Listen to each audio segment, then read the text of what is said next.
Alrighty. Hello, everybody. Welcome back. We are in the Cybersecurity 101 module. We're in the search skills lesson. It's the fourth lesson in the Start Your Cybersecurity Journey. The previous three were already done in our pre security module. And here we're going to learn how to efficiently search the internet and use specialized search engine and technical docs. So, here are our learning objectives. So, we're going to do more than just get to know some search engines and specialized search engines. We're going to go over some good places to read technical documentation, how you can make use of social media and check news outlets. Here's a question here. Check how many results you get when you search for learn hacking. At the time of this ran, it was 1.5 billion results when searching on Google. This is a fairly older room, so I'm sure that there is more. You can go ahead and do that on your own. I trust you guys know how to use Google. All right. So let's talk about the evaluation of search results. On the internet, everyone can publish their writings. It can be in the form of blog posts, articles, or social media posts. I mean, I'm making videos for TryHackMe rooms. I'm not affiliated with TryHackMe. I'm not an expert. Like, this is not my job, but I'm here doing it. So people can publish their writing, people can put whatever on the internet. So it could be done in various different ways, such as adding a public wiki page. This ability makes it possible so anyone with a voice can go ahead and put that on the internet, even if it's for their unfounded claims. Everyone can express their opinion about their best cybersecurity practices, future programming trends, and how to best prepare for a DevSecOps interview. Whether it's true or false, whether it's just miscellaneous guidance, anybody can give it. So it's our job as readers to evaluate that information. And we'll go over a few things to consider when evaluating information. So you want to look at the source. So identify the author or organization publishing the information. Consider whether they are reputable and authoritative on the subject matter. Publishing a blog post does not make one an authority on the subject. All right, it simply doesn't. You want to look at evidence and reasoning. So check whether the claims are backed by credible evidence and logical reasoning. We are seeking hard facts and solid arguments. All right. All this is very good information. Next, we're going to talk about objectivity and bias, evaluate whether the information is presented impartially and rationally, reflecting multiple perspectives. We are not interested in authors pushing shady agendas, whether to promote a product or attack a rival. And then there's corroboration and consistency. So validate the present information by corroboration from multiple independent sources and check whether multiple reliable and reputable sources agree on central claims. And this is very important in the field of information security because when you're talking about products, whether it be Microsoft, whether it be Trend Micro, um, there are so many different products in this industry that huge organizations are banking on their reputation. When you have products that constantly have vulnerabilities, when they get CVs posted, we'll go over CVs later in this lesson, all right?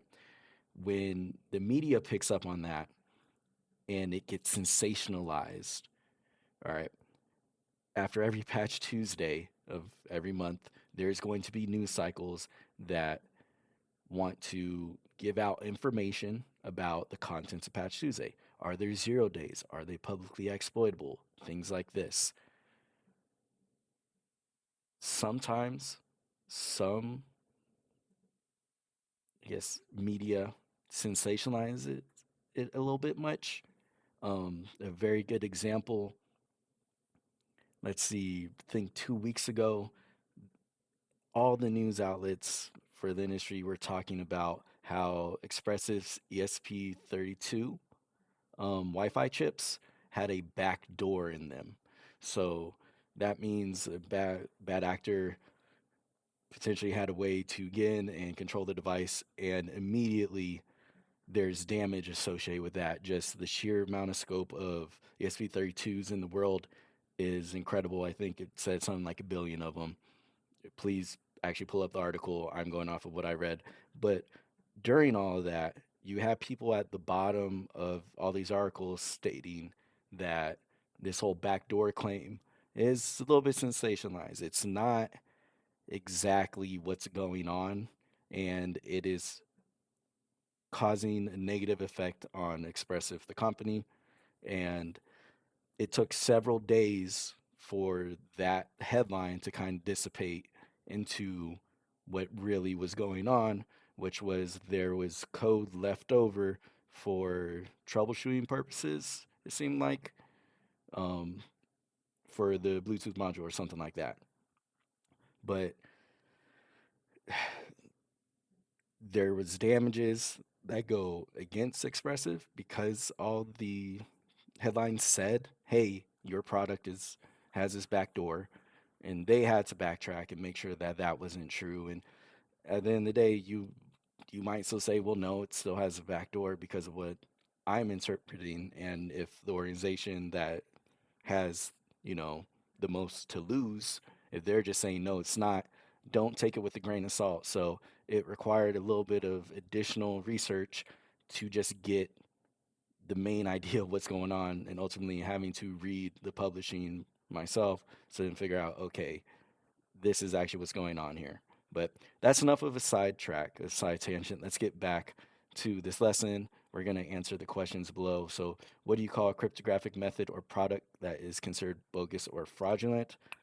Let's go ahead and search for that. So, we have DuckDuckGo right here. That is called snake oil. All right. Let's go ahead and type that in, snake oil. And what is the name of the command replacing netstat in Linux systems? Let's go ahead and copy that, paste that, and it is called SS. All right. So this is a room about search skills. Use what you have handy. Search engines could be Google, it could be Bing, DuckDuckGo, hopefully not Ask Jeeves, hopefully not Yahoo, but whatever you choose, use the tools at your disposal. And each time, like each search engine does have actual formatting and search operators and things like that to help you go from a regular search into more of an advanced search. So we're going to go over a couple things like this. So in Google, if you want to do the exact phrase, you put it in quotes.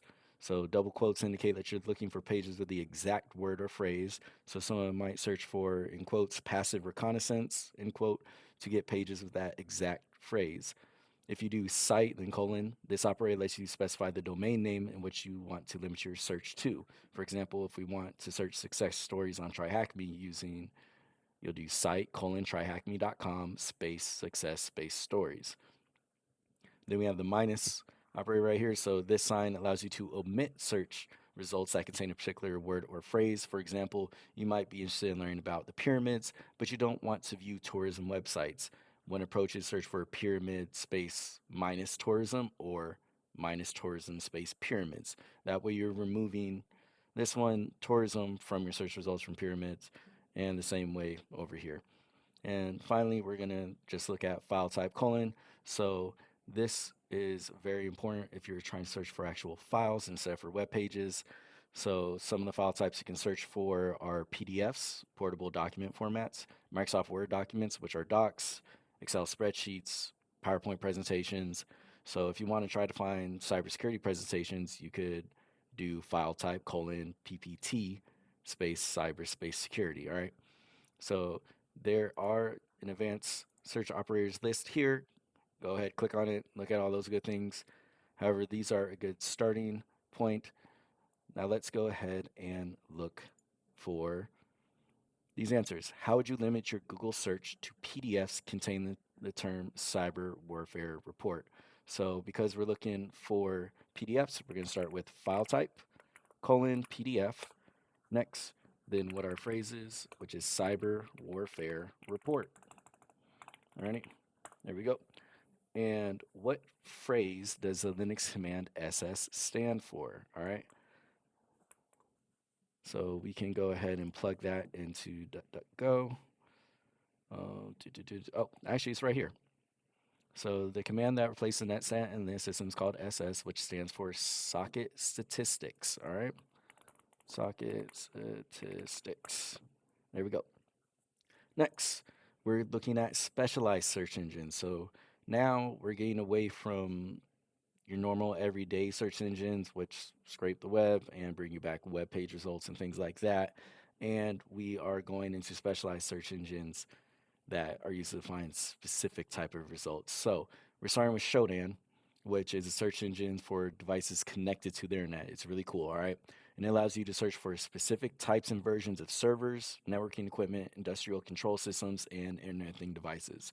So you may want to see how many servers are still running Apache version 2.4.1 and the distribution across countries.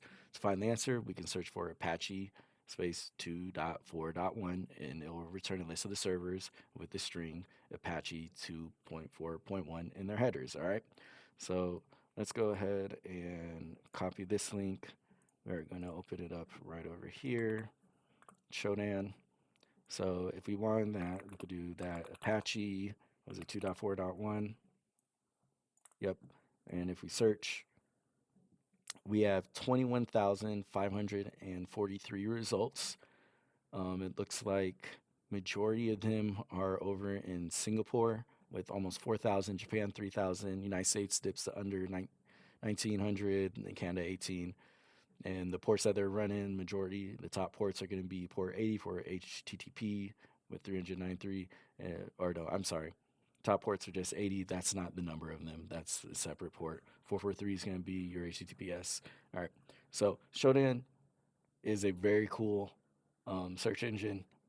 Please mess around in it. Um, yeah, you can look up some really fun stuff in Shodan. All right. Next up is Census, which appears similar to Shodan. However, Shodan focuses on the internet connected devices and systems. So we're talking servers, routers, webcams, Internet Things devices. Census, on the other hand, focuses on internet connected hosts. So the websites, certificates, and other internet access, all for internet connected hosts. All right. So some of its use cases include enumerating domains in use, auditing open ports and services, and discovering rogue assets within a network. So you might want to check the Census search use cases. You guys can do that on your own. I recommend bookmarking all of these. So bookmark Shodan, bookmark Census, bookmark Virus Total, and have I been pwned. All right, just take a minute, go ahead and do that. It's worth its weight later as you go through different modules and whatnot. Virus Total is pretty damn important. It's an online website that provides a virus scanning service for files using multiple antivirus engines. So it allows users to upload files or provide URLs to scan them against numerous antivirus engines and website scanners in a single operation. So they can even put input hashes to check the results of previously updated files. It is so cool. All right. So if somebody has a finds malware and they can upload like the hash, so they can upload it to virus total and start kind of spreading this wonderful database of other antiviruses so everyone collectively can influence this community score.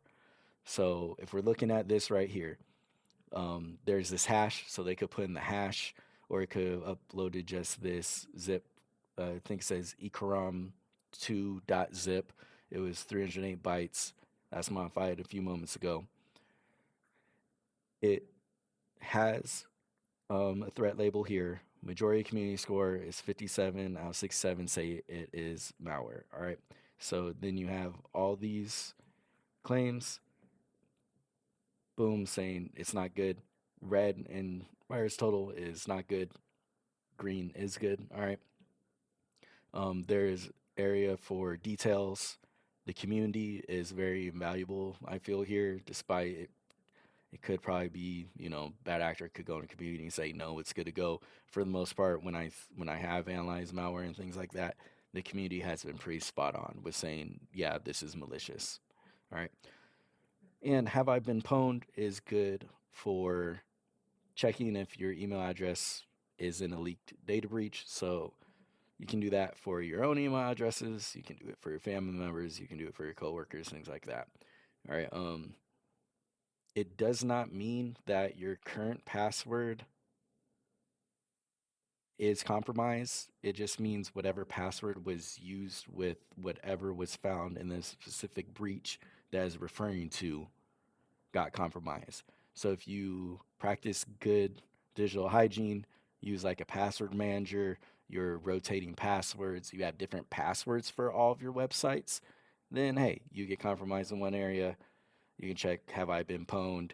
you'll see it probably, hopefully the organization reach out to you saying that they occurred a breach, but let's be real, most of them don't, or at least they don't do it in a timely manner. All right.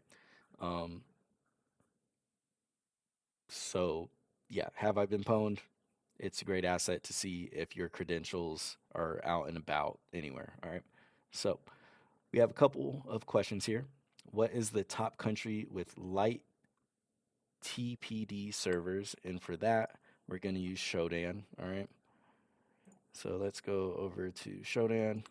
We're going to type in light TPD, and we're going to look over here. And the United States is the top country with that. So let's go with United States. Next is going to ask, what does Bitdefender file X detect with a file hash? And we have a file hash here. And for that, we're going to use virus total. Okay. So let's go to virus total. Bam. We're not uploading a file. We're not searching for a URL. We're here in the search area because we can use file hash. So we click on that. So we paste it. And we have this community score of minus 13, 3 out of 63. All right, if you look at community over here, we have a whole bunch of people, minus, minus, minus. Um, this person commented malware, it's minus total, blah, blah, blah. So other people are putting in additional comments. Threat score 10 out of 10. They found this APK, so that was with the Android. All right. So for us, we want to look at what Bitdefender File X registers it as, and it says it's a Android riskware agent.lhh. Bam, there we go. So we just use Shodan, we just use virus total to get a little bit more information on light TBD servers and to figure out if this hash resolved to a safe file or a malicious file. All right. Next up, vulnerabilities and exploits. Oh boy, this is the meat and potatoes of my world. All right. So CV stand for common vulnerabilities and exposure. All right. So this program can be seen as the dictionary of vulnerabilities. It provides a standardized identifier for vulnerabilities and security issues in software and hardware products. Each vulnerability is assigned a CV ID with a standardized format, such as CV TAC, the year, so 2024, TAC 29988. So this unique identifier, which is a CV ID, ensures that everyone from security researchers to vendors and IT professionals is referring to the same vulnerability when we address it as such. All right. The MITRE Corporation maintains the CV system. For more information and how to search for existing CVs, visit the CV program websites. Alternatively, visit the National Vulnerability Database, which is NVD website. So this screenshot below shows a CV 2014 TAC 0160. All right, and it is from Red Hat Inc. It was published on April 7th, and it was 2014, and it was updated November 15th of 2024. So some of these vulnerabilities might initially come out, and then you'll see there will be an update like a decade later.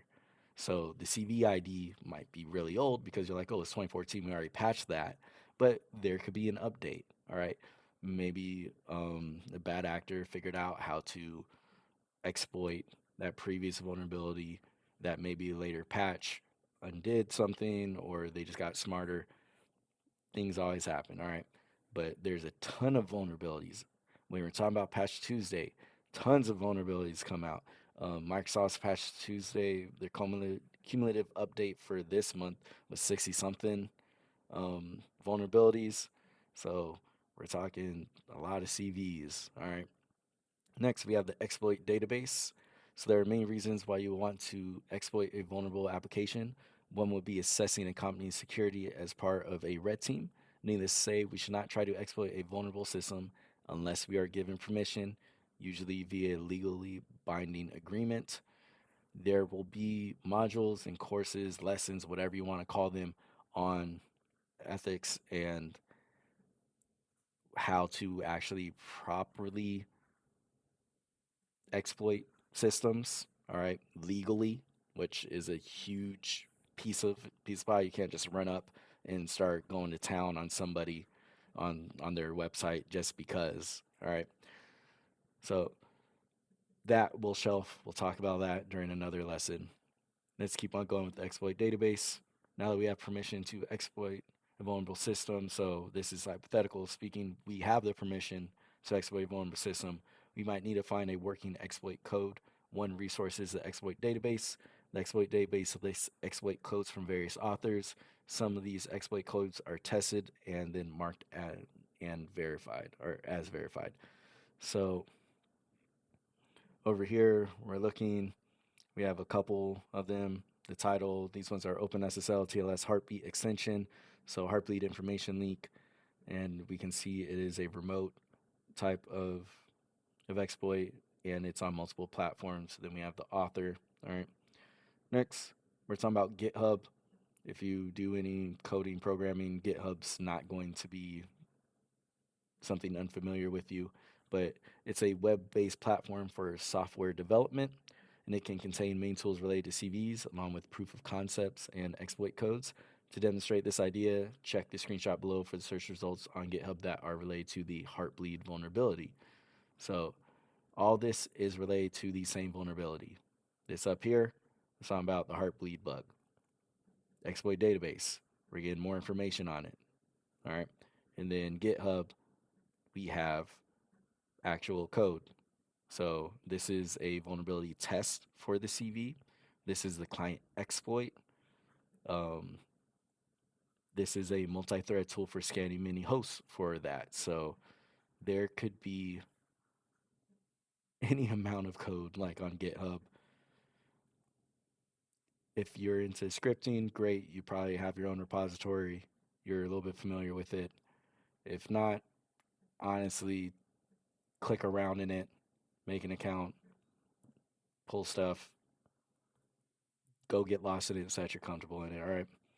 Next, we have this question. What utility does CVE 2024.3094 refer to? So we're going over into, honestly, let's just go with DuckDuckGo. This will bring us to that MVD website hosted by NIST. So this is National Vulnerability Database. And we're going through. So the CV has been updated. Cool. The description of it. So if we look, it was published in March 29th of last year, and it was last modified last month in February. So February 6th, it got modified. It says malicious code was discovered in the upstream tarballs of XZ, starting with version 5.6.0 through a series of complex obfuscations. The lib LZMA build process extracts a pre-built object file from a disguised test file existing in the source code, which is then used to modify specific functions in that lib code.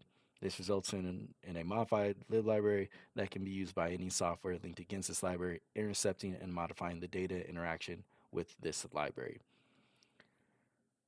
It'll give us a score. So a CVSS score. So this is CVSS 3.x version. So we have 3.1 scoring, and it has a base score of 10 critical. That's as high as you can get. All right. So that's telling you you really want to patch that immediately. We don't have it in this version or in this version, but from this is saying it is pretty bad. We have additional hyperlinks on it. Um, Third-party advisories, vendor advisories, all this other stuff. All right, known affected software configurations, weakness enumeration. So all that kind of pivoted there about this vulnerability, but we got to dip into it, learn a little bit about the CV, and we got to figure out that the utility is XZ. All right.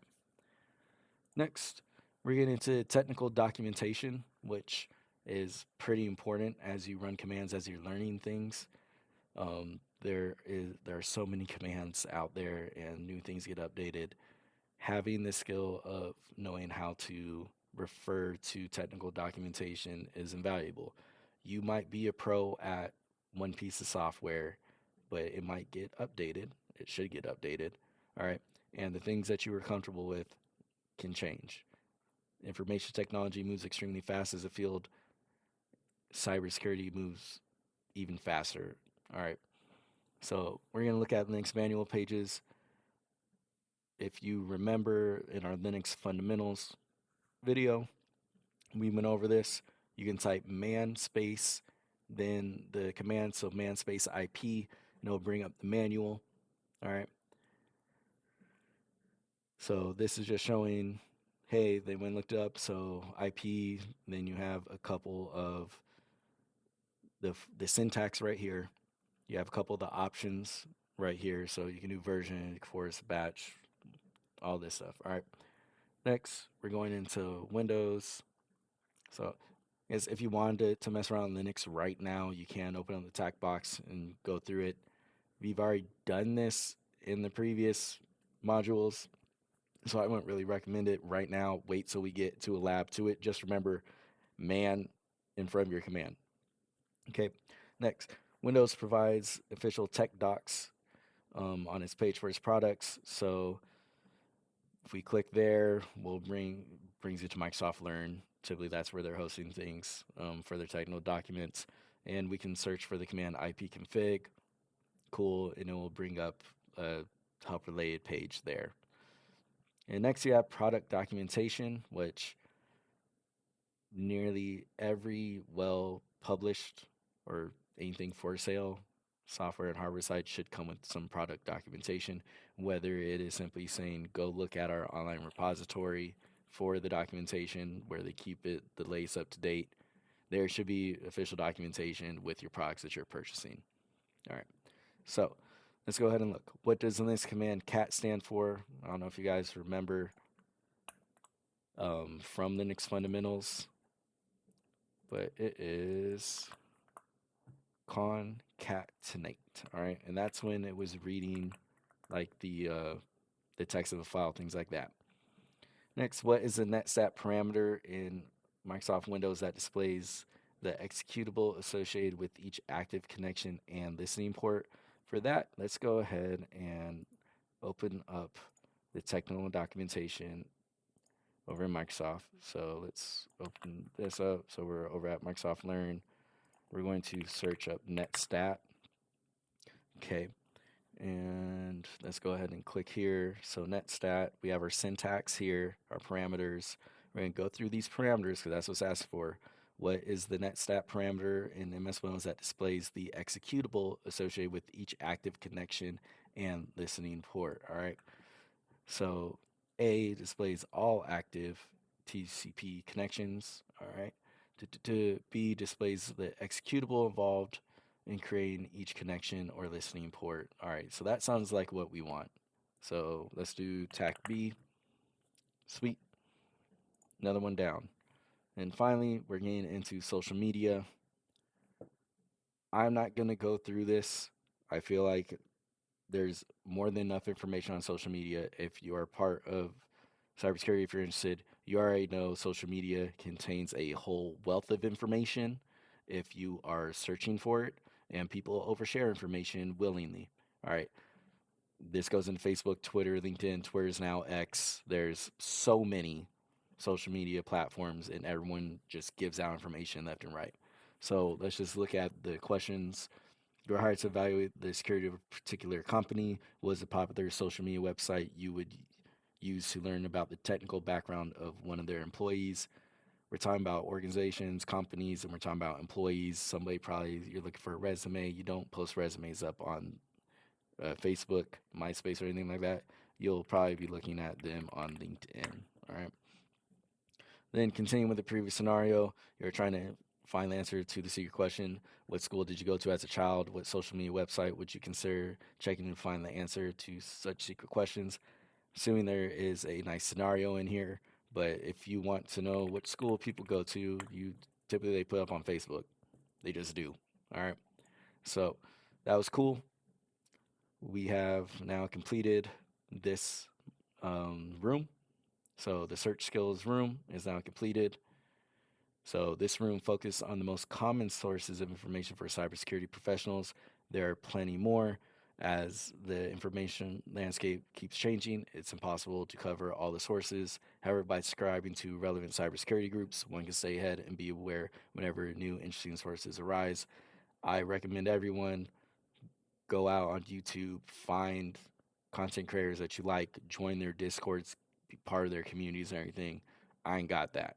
Don't worry about it. I'm not gonna be doing that. But find these people that create the communities and become nice and engaging. That way you can bounce ideas off, you can get good links, you can start learning about, hey, we went into search skills. We didn't go into like reverse image searches. We didn't go into PIMIs. We didn't go into a lot of OSINT.